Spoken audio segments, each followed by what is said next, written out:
The struggling artist helps stranger fix car, gets hired to design their new corporate HQ. It was the kind of unlikely story that only happened in movies, not in the rain-drenched reality of Ellis Mercer's life. Yet there he stood in the downpour, paint-stained fingers gripping a wrench, wondering how he'd gone from contemplating which bill to skip this month to offering roadside assistance to a complete stranger.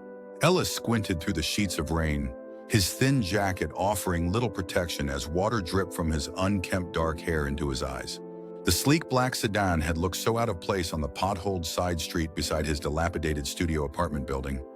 A gleaming alien spacecraft crashed into his gray world. "Try it now," he called out, stepping back from the engine compartment. The woman behind the wheel turned the key. The engine coughed, sputtered, then died. Ellis sighed, pushing soaked hair from his forehead, leaving a smudge of motor oil in its wake. 3 weeks behind on rent, a stack of rejection letters from galleries piling up on his kitchen counter, and now he was getting drenched helping someone who could clearly afford a tow truck. Yet something had pulled him from his window when he spotted her. Perhaps the way she'd stood beside the car, shoulders slumped in defeat, rain plastering an expensive suit to her frame. In that moment of vulnerability, she hadn't looked like someone from another world, but simply human, familiar in her frustration. "Let me try something else," he called, bending back under the hood. Sophia Chen sat behind the wheel, watching the bedraggled stranger through the windshield. Her day had started with her board of directors questioning her judgment about the new headquarters project, followed by her lead architect quitting, and now this. Stranded in a part of town her driver never would have taken her through. The man working on her engine looked nothing like a mechanic, with paint-splattered jeans and a threadbare jacket that had surrendered to the rain long ago. When he'd appeared beside her window offering help, her first instinct had been caution. But something in his eyes, a kindness, an earnestness that seemed increasingly rare in her world of corporate calculation, had made her accept. "There," Ellis said, giving something a final twist. "It's just a loose connection. Try again." Sophia turned the key. The engine roared to life. Relief washed over her as tangibly as the rain outside. She rolled down her window as Ellis closed the hood. "Thank you," she said, meaning it more than she typically did when using those words. "Please, let me pay you something for your trouble." Ellis shook his head, rain cascading from his hair. "Not necessary. Just glad I could help. At least let me give you a ride somewhere." "You're soaked. I live right there." He gestured to the building behind him. "But thanks." Something made Sophia hesitate. Perhaps the paint on his hands or the way he stood there, not rushing back to shelter. "Are you an artist?" The question caught Ellis off guard. "Trying to be," he admitted with a self-deprecating smile that didn't quite reach his eyes. "Do you have a card?" Ellis laughed, a short surprise sound. "No, I don't really have clients." Then impulsively, "But I could show you my work if you wanted. I'm just upstairs." The words hung between them, immediately making Ellis wish he could pull them back. Why would this woman in her $1,000 suit want to see his paintings? To his astonishment, she turned off the engine. "I'd like that," Sophia said, reaching for her umbrella. Ellis's third-floor walk-up smelled of turpentine and instant coffee. He'd hastily cleared a path through canvases and sketches strewn across the floor, acutely aware of how the space must look to someone like her. It was a single room, kitchen, bedroom, and studio combined into one cluttered, chaotic space. "Sorry about the mess," he mumbled, switching on the single overhead light that cast harsh shadows across the room. Sophia said nothing, moving slowly around the perimeter, studying each canvas with genuine interest. Ellis watched nervously as she paused before a large, unfinished piece. An urban landscape viewed through what appeared to be shattered glass, the city fractured into sharp, beautiful fragments. "You see things differently," she said, finally turning to face him. "The perspective here, it's remarkable." Ellis felt warmth creep into his cheeks. "It's just how I see the world sometimes. Broken, but still beautiful, you know?" Something flickered across Sophia's face. Recognition, perhaps. She reached into her purse and removed a business card, holding it out to him. "Sophia Chen, CEO of Horizon Innovations." Ellis read aloud, the embossed letters feeling impossibly smooth beneath his calloused fingers. "We're building a new headquarters downtown," she said. "Our architect just quit, and the board wants something conventional, predictable, safe." She gestured to his paintings. "I want something that makes people feel, something that challenges how they see things." Ellis stared at her, certain he was misunderstanding. "I'm not an architect," No, but you're an artist with vision. Sometimes that's more important than credentials. She paused. Would you be interested in submitting some concept designs? As a consultant? The question hung in the air between them, impossible and tantalizing. Ellis thought of his past due rent, the credit card bills, the dwindling supplies of paint, but mostly he thought of being taken seriously as an artist for the first time. Yes, he said before he could talk himself out of it. I would. Sophia smiled, the first genuine smile since her car had broken down. Good. Come to my office tomorrow at 9. We'll discuss details. After she left, Ellis stood motionless in the center of his apartment, rain still dripping from his clothes onto the worn floorboards, the business card clutched in his hand like a talisman. The universe had just tilted, and he wasn't entirely sure he could keep his balance. The Horizon Innovations lobby gleamed with chrome and glass, every surface reflecting the morning sunlight that streamed through floor-to-ceiling windows. Ellis shifted uncomfortably in clothes he'd spent half the night attempting to iron. His one decent shirt paired with his least paint-spattered jeans. He'd tried to tame his unruly hair, but it still curled rebelliously at the nape of his neck. The receptionist eyed him with barely concealed suspicion. Miss, Chen is expecting you? Ellis nodded, presenting the business card as if it might legitimize his presence. Ellis Mercer, for a 9 o'clock meeting. The woman's perfectly sculpted eyebrows rose slightly as she made a call. Mr. Mercer is here, she said, emphasis on the Mr. suggesting doubt about his qualifications for the title. Moments later, Sophia emerged from an elevator, dressed in another impeccable suit, this one a deep burgundy that somehow made her seem both approachable and formidable. Seeing her here, in her element, Ellis was struck by how different she seemed from the woman stranded in the rain. Ellis, she said warmly, extending her hand. Thank you for coming. He shook her hand, acutely aware of his own. The calluses, the faint traces of paint never quite scrubbed away. Thank you for the invitation. She led him through the building, introducing him to people whose names immediately slipped from his memory. Everyone they passed looked at him with the same question in their eyes. Who is this person, and why is he with our CEO? Don't mind them, Sophia said quietly as they entered a conference room. They're not used to me bringing in outsiders. The meeting that followed was unlike anything Ellis had experienced. Sophia introduced him to a small team of architects and designers who regarded him with professional skepticism. He showed them his portfolio, hastily assembled digital images of his paintings, speaking with growing confidence about his vision, his perspectives on space and light and emotion. But you have no architectural experience, one man asked, not bothering to mask his disapproval. No, Ellis admitted, but I understand how spaces make people feel. And isn't that the foundation of good architecture? We need more than feelings, Mr. Mercer. We need structural integrity, code compliance, practical considerations, which is why we have you, James. Sophia interrupted smoothly. Ellis would be providing conceptual direction, not structural blueprints. By the end of the meeting, Ellis had been assigned a small workspace and an impossible deadline: 2 weeks to produce concept designs for a building he wasn't qualified to envision. As the others filed out, Sophia lingered. They'll come around once they see what you can do. And if they don't? Ellis asked. She smiled, but it didn't reach her eyes. Then I'll have made a very expensive mistake. But I don't think I have. She paused at the door. Why did you help me yesterday? With my car. The question caught Ellis off guard. Tinanu. Don't know. You looked like you needed help. Most people would have walked past, especially in that rain. Ellis shrugged. I guess I've been walked past enough to know how it feels. Something in Sophia's expression shifted. A softening around the eyes, a slight nod of understanding. 9 rejected gallery applications. She said, I looked you up last night. That's a lot of people walking past your talent. Before Ellis could respond, she was gone, leaving him alone in a glass box with a view of a city that had never made space for him until now. The days that followed established a new rhythm to Ellis's life. Mornings and afternoons at Horizon Innovations, surrounded by professionals who regarded him with a mixture of curiosity and skepticism. Evenings and late nights in his apartment, bent over sketches, ideas flowing faster than he could capture them. He approached the headquarters design as he would a painting, focusing on emotion, on the story the building might tell. How would people feel entering the space? How would light move through it throughout the day? What hidden perspectives might reveal themselves as one moved through the structure? On the 5th day, James, the lead architect, stopped by Ellis's workspace. Ellis braced himself for criticism, But instead, the man studied his sketches in silence. "This curve here," James said finally, pointing to a sweeping line that defined the building's eastern face. "It's unconventional, but intriguing." What made you think of it?" Ellis hesitated, then decided on honesty. "It's how light bends through raindrops on a window. I was trying to capture that moment when everything outside becomes both distorted and more beautiful."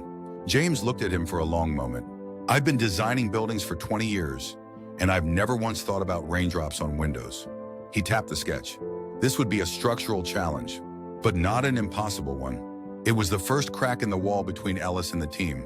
By the end of the first week, others began stopping by, offering technical insights on how to refine his ideas, suggesting materials that might achieve the effects he envisioned. Ellis absorbed it all, his concept evolving from pure artistic expression into something that might actually stand. Each evening, Sophia would visit his workspace before leaving. "How was today?" she would ask, and Ellis would share the small victories and frustrations. She listened in a way few people ever had, as if his words mattered, as if his struggles were worthy of attention. One night, working late, Ellis looked up to find her in his doorway. "You're still here," he said, surprised. "So are you." She entered, sitting across from him. For a moment, they existed in comfortable silence. "Tell me why you became an artist," she said finally. Ellis set down his pencil. "Because I couldn't not be one," he answered. "Even when I tried other things, practical things that might pay the bills, I kept coming back to this, seeing things and needing to make others see them too." He gestured to his sketches. "Even this, it's not architecture to me. It's just another canvas." "I envy that," Sophia said quietly. "The certainty. You seem pretty certain to me. CEO before 40? That takes conviction." She smiled, but there was something sad in it. "It takes ambition and opportunity. Not always the same as conviction." She picked up one of his drawings. "What do you see when you look at this building?" "Possibility," Ellis answered without hesitation. "A place where people might look up from their desks and see the world differently, even for a moment. That's what I saw in your paintings." "Possibility, when everything in my life feels predetermined." The confession hung between them, intimate and unexpected. Ellis suddenly saw her not as Sophia Chen, CEO, but as the woman who had sat in her broken-down car in the rain, shoulders slumped in a moment of human defeat. "Nothing's predetermined," he said gently. "Not really." She met his eyes, and for a moment, the roles they'd been assigned, employer and consultant, success story and struggling artist, seemed to dissolve. "I should go," she said, standing abruptly. "Early meeting tomorrow." Ellis nodded, sensing a boundary being reestablished. "Good night, Sophia." "Good night, Ellis." The next morning, she didn't stop by his workspace, nor the day after. Ellis told himself it didn't matter. He was here to do a job, not to forge a connection with a woman whose world existed light years from his own. He poured himself into the designs, working with increasing confidence alongside the team that had begun to grudgingly respect his vision. On the day before his concepts were due to be presented to the board, James knocked on his door. "We need to talk," the architect said, his expression grave. Ellis's stomach dropped. "What's wrong?" "The board meeting has been moved up to tomorrow morning." "But we're not ready." "We have to be." James sat down, running a hand through his silver hair. "There's something you should know. Sophia's position, it's not as secure as it appears. There's a faction on the board that wants her out. They're using this headquarters project as a test of her judgment." Ellis felt cold. "And bringing me in was a risk."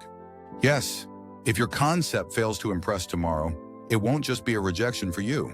It could cost Sophia her position." The weight of this revelation settled on Ellis's shoulders. "Why are you telling me this?"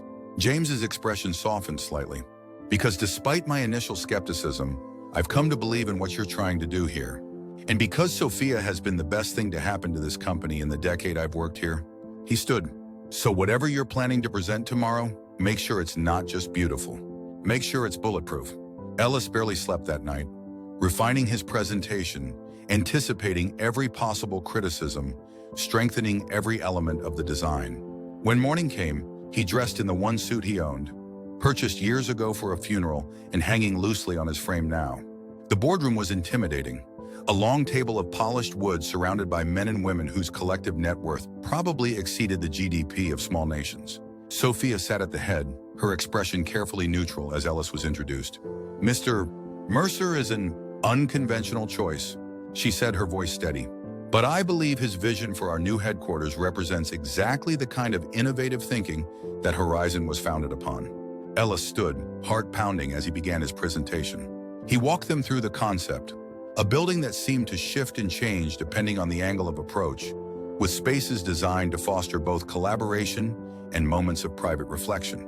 He explained how natural light would flow through the structure, how the materials would interact with changing weather conditions, how the very form of the building told the story of a company looking toward future possibilities while remaining grounded in human experience. As he spoke, he watched their faces, skepticism giving way to interest, then to genuine engagement. All except one man, who sat with arms crossed, expression fixed in disapproval. "This is all very artistic," the man said when Ellis finished. "But Horizon isn't an art installation, Ms. Chen. It's a business. This design, while certainly creative, seems impractical and frankly indulgent." "On the contrary, Mr. Harrington," Ellis responded before Sophia could. "The design incorporates energy efficiency that exceeds current standards by 30%. The open floor plans maximize usable space, while the adaptive lighting systems reduce electricity consumption. Even the unconventional exterior serves a purpose. The curved surfaces reduce wind resistance, making the building more stable during storms." He'd spent the night researching these practical aspects, working them into his artistic vision. Now he watched as Mr. Harrington's objections faltered against concrete data. When the questions finally ended, Sophia thanked him, her expression revealing nothing as he was escorted from the boardroom. Ellis waited in the hallway, too invested in the outcome to leave, too anxious to sit. When the doors opened an hour later, board members filed out, their expressions unreadable. Sophia was the last to emerge, her face composed until she saw Ellis waiting. "They approved it," she said, her professional mask slipping to reveal genuine excitement. "With a few modifications, but the core vision, your vision, stays intact." Relief and joy surged through Ellis. That's incredible." "It is." She glanced around, then lowered her voice. "Come to my office." Once behind closed doors, Sophia's composure gave way to a smile that transformed her face. "You were amazing in there. Even Harrington couldn't find substantial objections once you addressed the practical concerns. James helped me understand what was really at stake," Ellis admitted. Something flickered in Sophia's eyes. "He told you about the board's concerns about my leadership." "He did. I'm sorry if that was confidential." "No, she shook her head. "It's fine. Actually, it's good you knew. It makes what I'm about to propose more complicated, but also more transparent." Ellis waited, heart still racing from the presentation. "I want to offer you a position," Sophia said, "as our creative director for the headquarters project. Full salary, benefits, an actual title instead of consultant." The offer hung in the air between them, shimmering with possibility. "Why me?" Ellis asked. "There are people more qualified because you see things differently. Because you helped a stranger in the rain without expectation of reward. Because this company needs someone who thinks about how raindrops bend light through windows." She paused. "And because I trust you." Those last words carried weight beyond the professional context in which they were spoken. Ellis felt it, the connection that had been building between them, complicated by their positions but undeniable. "I'd need to keep painting," he said finally. "My own work, I mean." "Of course, we'd want that. Your art is what makes your perspective valuable to us." Ellis nodded slowly. "Then yes, I accept." Sophia extended her hand, but when Ellis took it, the handshake lingered a moment longer than strictly professional protocol would dictate. In that brief connection, something passed between them, an acknowledgement of the unusual path that had brought them to this point and the uncertain one that lay ahead. The transition from struggling artist to creative director wasn't smooth. Ellis's first week in his new role brought a tidal wave of meetings, paperwork, and corporate protocols that left his head spinning. His small workspace was replaced by an actual office with his name on the door, a disorienting luxury after years of painting in the cramped confines of his apartment. Sophia helped where she could, guiding him through the corporate landscape, but her own responsibilities kept their interactions brief and professional. Ellis found himself missing their evening conversations, the moments when titles and positions had fallen away, revealing the people beneath. The design team, however, embraced him with surprising warmth. James became something of a mentor, patiently explaining technical aspects of architecture that Ellis's artistic background hadn't prepared him for. Others brought their own expertise, helping transform his creative vision into detailed plans that could actually be built. 2 weeks into his new role, Ellis received his first paycheck, more money than he'd seen at once in years. That evening, he paid his overdue rent, cleared his most pressing debts, and still had enough left to buy actual groceries instead of the ramen and coffee that had sustained him for months. Standing in his apartment, surrounded by the paintings that had once been his only source of hope, Ellis felt a strange mix of emotions. Relief, certainly, but also a nagging fear that somehow in gaining stability, he might lose the edge that made his art meaningful. The raw hunger of someone with nothing to lose. That night, he painted until dawn, producing a canvas so different from his previous work that it felt as if it had been created by another person. Where his earlier pieces had been fractured, sharp with the jagged edges of struggle, this one contained a new element, hints of wholeness emerging from the broken pieces, light finding its way through the cracks. At the office the next day, exhausted but strangely energized, Ellis found Sophia waiting in his office. "You look tired," she observed. "Painted all night," he admitted. "Had to see if I still could now that I'm—" He gestured around the office. Understanding flickered in her eyes. "And could you?" "Yes, but differently." He hesitated. "Would you like to see it? The painting, I mean. When it's finished." The invitation hung between them, personal, extending beyond their professional relationship. "I would," Sophia said simply. That evening, she arrived at his apartment for the first time since the night her car had broken down. Ellis watched as she took in the changes. The paid bills stacked neatly instead of scattered in panicked disarray. The fresh groceries, the new tubes of paint he'd been able to afford. "It looks different," she said. "I am different," Ellis replied. "In good ways, I think. But it's adjustment." He showed her the new painting, still wet in places, propped on his easel. Sophia stood before it in silence, her expression shifting as she absorbed the work. "There's hope in this one," she said finally. "Your other pieces, they found beauty in brokenness. But this one, it's about healing." Ellis nodded, surprised and moved by her perfect understanding of what he'd been trying to express. "I guess I'm trying to figure out if stability and art can coexist for me. If I can keep seeing the world truly once some of the struggle is gone." Sophia turned to face him. "Do you know why I stopped by your workspace those evenings? At Horizon?" Ellis shook his head. "Because you reminded me how to see the world as something other than spreadsheets and strategic plans. When you talked about your designs, about light and emotion and possibility, it woke something in me that's been dormant for a long time." She moved closer, close enough that Ellis could see the flecks of gold in her brown eyes. "We're not so different, you and I. Both trying to create something meaningful in a world that often demands compromise." The air between them seemed charged, the boundaries of employer and employee blurring into something more complex, more human. Ellis found himself wondering what would happen if he closed the distance between them, if the connection they both felt might exist beyond the context of Horizon Innovations. But Sophia stepped back, professional composure sliding back into place like a protective shield. "I should go.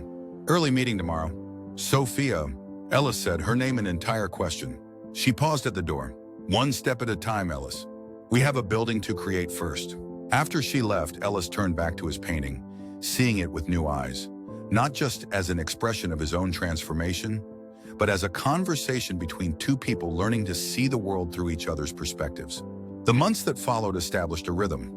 Days filled with the evolving headquarters project, nights divided between sleep and painting.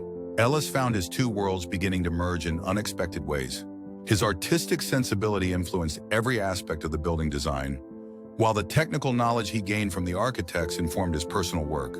The foundation was laid for the new headquarters, concrete and steel rising from what had once been just lines on paper. Ellis visited the construction site weekly, watching with a mixture of awe and trepidation as his vision took physical form.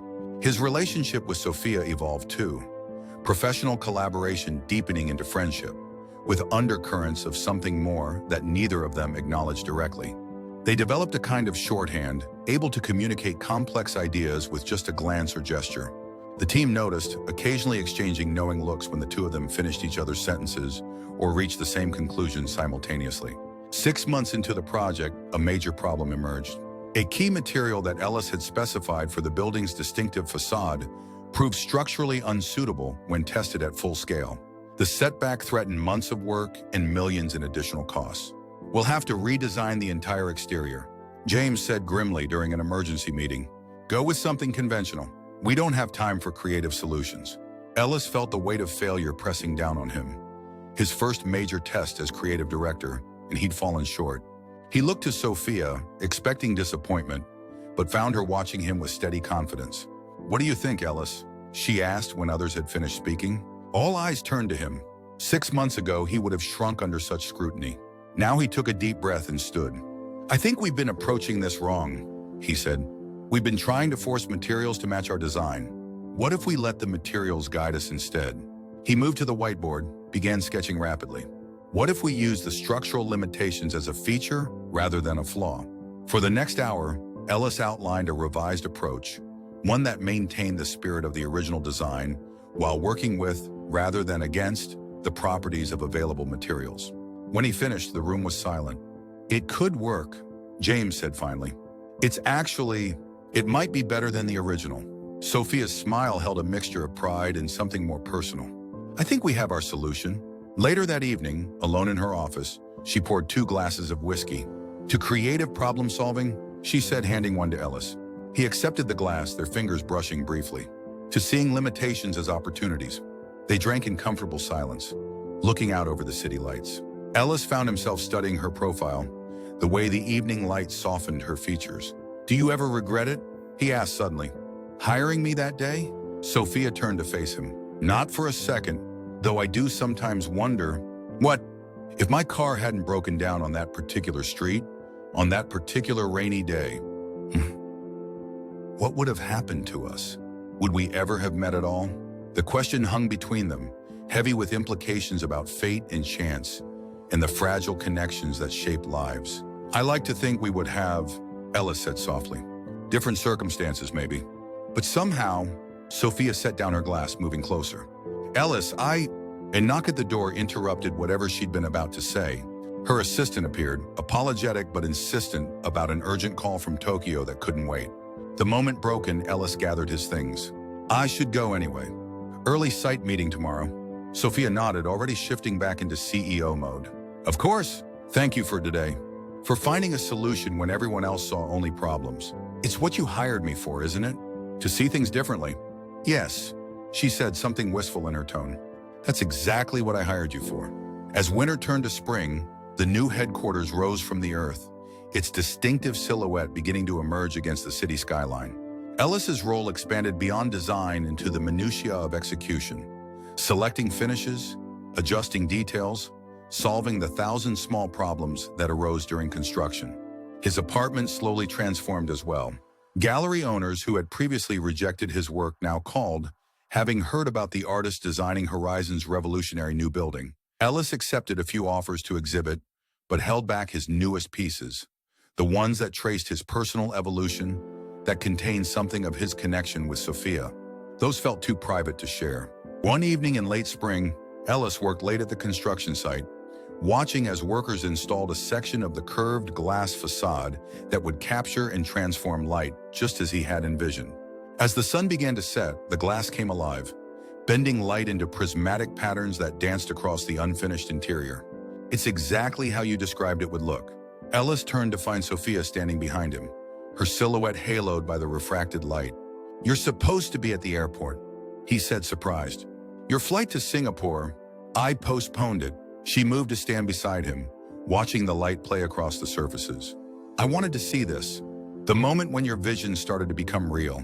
They stood together in comfortable silence, witnessing the transformation as sunset turned the glass into living art. In that moment, Ellis felt a profound sense of completion, not just of the building taking shape around them, but of his own journey from the struggling artist in the rain to the man he had become. "Thank you," he said softly. "For what? For seeing something in me that day? Something I couldn't even see in myself." Sophia turned to face him, the dying sunlight painting her features in warm gold. "Ellis, I need to tell you something." The seriousness in her tone made his heart stutter. "What is it?" "The board has offered me a position with our international division in Tokyo. They're impressed with how the headquarters project has evolved, and they want me to oversee expansion in Asia." Ellis felt as though the floor had suddenly dropped away beneath him. Tokyo.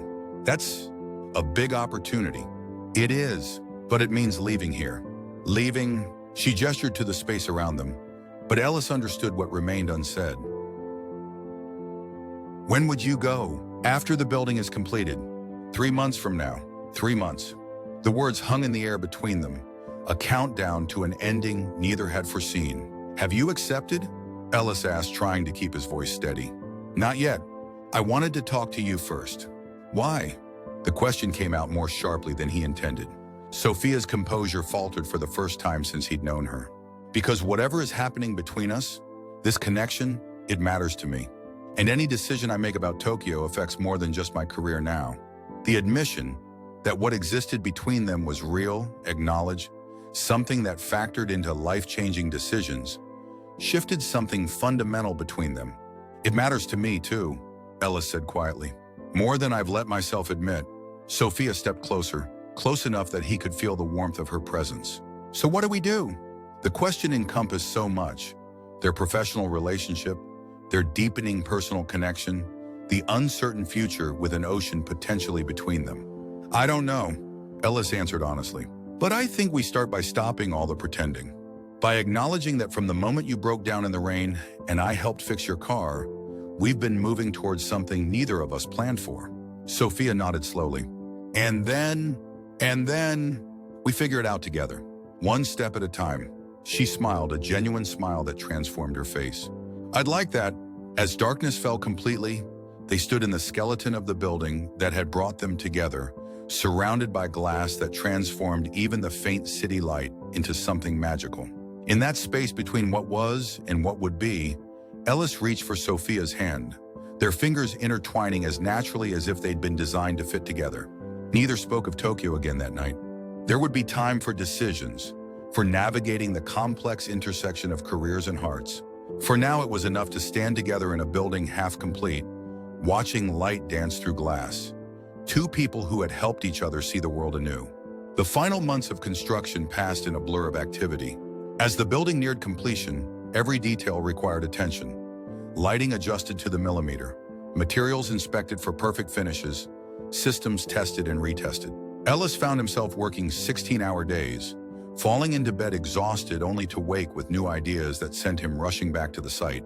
Through it all, his relationship with Sophia deepened, though they maintained professional boundaries at work. Evenings and weekends became precious territory, time when titles and roles fell away, leaving just Ellis and Sophia discovering each other beyond the context that had brought them together. He learned about her childhood in a small apartment above her immigrant parents' restaurant, where she'd done homework amid the smell of ginger and soy sauce. She learned about his years of working odd jobs to support his art, about the teacher who'd first recognized his talent, about the night he'd nearly given up painting altogether. They spoke of Tokyo only rarely, the decision hovering on the horizon like an approaching storm. Ellis found himself torn between wanting Sophia to seize the opportunity she'd earned and the selfish desire to ask her to stay. For her part, Sophia seemed equally conflicted, her ambitious nature warring with the unexpected connection she'd found. 2 weeks before the building's official opening, Ellis worked through the night, supervising the installation of a central sculpture he'd designed for the main atrium, a piece that represented the culmination of his vision for the space. As dawn broke, light streamed through the eastern facade, striking the metal and glass of the sculpture exactly as he'd planned, sending fractured rainbows dancing across the polished stone floor. Ellis stood transfixed, witnessing the perfect marriage of his artistic vision and architectural reality. This was more than a building. It was the physical embodiment of his transformation, of the journey from the man who'd helped a stranger in the rain to the artist whose work would touch thousands who passed through these spaces. It's perfect. He turned to find Sophia watching from the entrance, her expression one of wonder. You're supposed to be at the board meeting, he said. I was.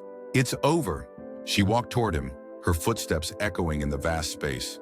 I gave them my decision about Tokyo. Ellis's heart stuttered. And I declined. The words hung in the air between them, their weight and meaning expanding to fill the soaring atrium. Because of me? Ellis asked, almost afraid of the answer. Sophia shook her head. Because of me. Because standing in this building, your building, our building, I realized something. I've spent my career chasing the next achievement, the next title, the next challenge. always looking forward, never fully present. She gestured to the space around them, to the light playing through glass, to the sculpture catching and transforming every ray. But this is about being present, about creating something that makes people pause, that changes how they experience a moment. You taught me that, Ellis, and I'm not ready to leave it behind. Relief and joy surged through him, but caution tempered his response. I don't want to be the reason you pass up an opportunity. You're not the reason. You're the catalyst.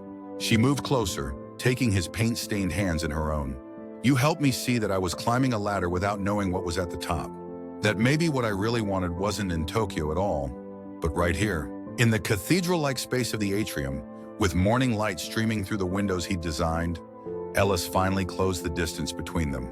Their kiss was gentle at first, then deepening with the release of months of restraint, of professional boundaries maintained while something profound grew beneath the surface. When they finally parted, Ellis rested his forehead against hers. So what happens now? Sophia smiled, her eyes reflecting the rainbows cast by his sculpture. Now we finish this building. We open it to the world. And then we start something new. Together. Together. Ellis echoed, the word carrying promises neither of them could fully articulate yet. As they stood in each other's arms, surrounded by the physical manifestation of their unlikely connection, Ellis thought about the rainy afternoon that had started it all. A struggling artist helping a stranger fix her car, neither of them knowing they were taking the first step on a journey that would transform them both. The New Horizon Innovations headquarters opened on a perfect summer day, sunshine gleaming off the distinctive facade that seemed to shift and change as clouds passed overhead. Media gathered in the plaza, cameras capturing the ribbon-cutting ceremony where Sophia, elegant in a suit the same deep blue as the building's glass, spoke of innovation, vision, and the courage to see things differently. Ellis stood slightly apart from the corporate executives, still uncomfortable in the spotlight despite the months of growing confidence. When Sophia invited him forward to say a few words, he spoke not of architecture or design, but of transformation, of how spaces could change people, just as people could change spaces. This building began with an act of kindness on a rainy day, he said, his eyes finding Sophia's in the crowd. A moment when two strangers' paths crossed unexpectedly. What rose from that chance encounter stands before you today? Not just glass and steel, but a testament to what becomes possible when we truly see each other. As guests moved through the building for the first time, Ellis watched their reactions. The way they paused to look up at the atrium sculpture, how they lingered in spaces designed for reflection, how conversations hushed naturally in the garden terraces where light filtered through carefully placed panels. James found him on one such terrace, away from the main crowd. You did it, the architect said, genuine admiration in his voice.